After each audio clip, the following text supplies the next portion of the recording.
महाभारत एक कहानी जो हमेशा रहेगी।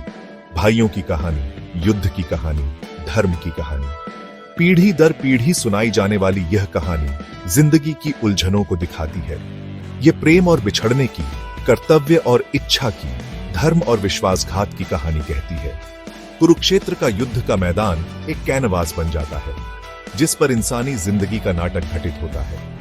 हर किरदार अपनी सच्चाई से जूझता हुआ एक धूसर रंग है।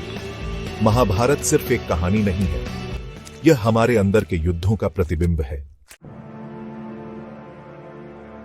एक तरफ पांडव थे, 5 भाई, धर्म के प्रतीक। युधिष्ठिर सबसे बड़े, धर्म के मूर्त रूप। भीम बलवान, अपने भाइयों का बदला लेने की कसम खाए हुए।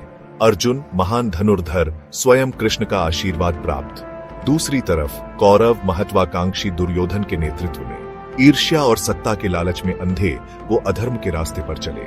युद्ध के बीज बो दिए गए थे जिनका भयानक युद्ध में खिलना तय था।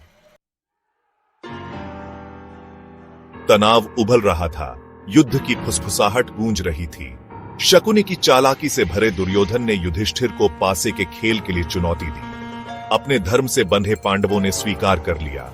उसके बाद छल का खेल हुआ जहां धर्म को रौंदा गया और पांडवों ने सब कुछ खो दिया।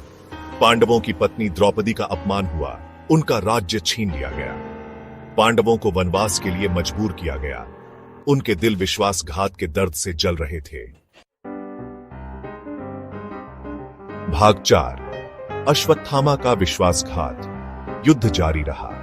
हर दिन वीरता और निराशा के रंगों में रंगा हुआ, लेकिन कुछ कृत्यों ने एक अमिट छाप छोड़ी, जैसे अश्वत्थामा का विश्वासघात। दुख और बदले की भावना से प्रेरित होकर उसने रात में पांडवों के शिविर पर हमला किया, उनके बेटों की निर्मम हत्या कर दी। युद्ध के सभी नियमों को ताक पर रखकर किए गए इस कृत्य ने पांडवों को भी हिलाकर रख दिया। युद्ध समाप्त हो गया, लेकिन विश्वासघात के निशान गहरे थे। अनियंत्रित क्रोध और प्रतिशोध की कीमत का एक भयानक अनुस्मारक। महाभारत एक कालातीत महाकाव्य हमें याद दिलाता है कि धर्म और अधर्म के बीच की लड़ाई जारी है, हमारे भीतर और हमारे आसपास दोनों जगह।